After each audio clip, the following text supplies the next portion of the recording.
तर मित्रांनो, घेऊन आलो आहे या आठवड्याचा opening voting trend. Opening voting trend घेऊन आलो आहे आणि यातच आपल्याला माहिती होणार आहे की या आठवड्यामध्ये कोणता कंटेस्टंट घराच्या बाहेर जाऊ शकतो, म्हणजेच इविक्ट होऊ शकतो. याआधी पण मी खूपदा वोटिंग ट्रेंडचे व्हिडिओ बनवले आहेत आणि त्याप्रमाणेच प्रत्येक आठवड्यात इविक्शन झालेलं आहे.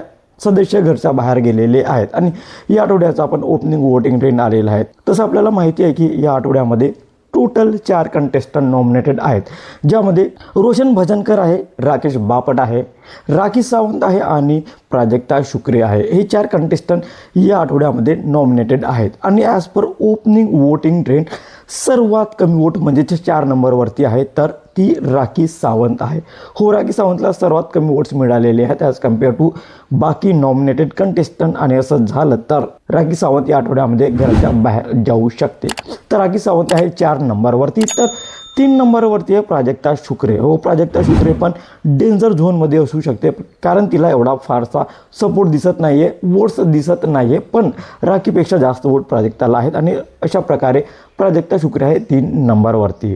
तर 2 नंबरवरती आहे राकेश बापट. राकेश बापटला पण खूप जास्त सपोर्ट दिसत आहे आणि त्यामुळे त्याला तेवढा वोट्स पण मिळत आहेत. आणि अशा प्रकारे राकेश बापट आहे 2 नंबरवरती.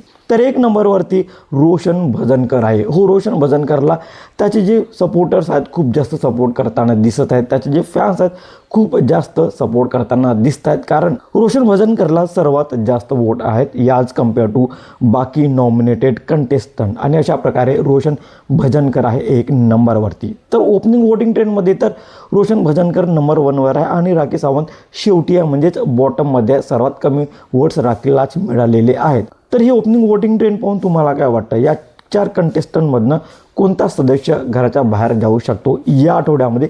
तुमचं काय मत आहे कमेंटमध्ये नक्की सांगा. आणि अशाच इंटरेस्टिंग व्हिडिओसाठी भावाच्या चॅनलला सबस्क्राईब करा, शेअर करा. Thank you so much.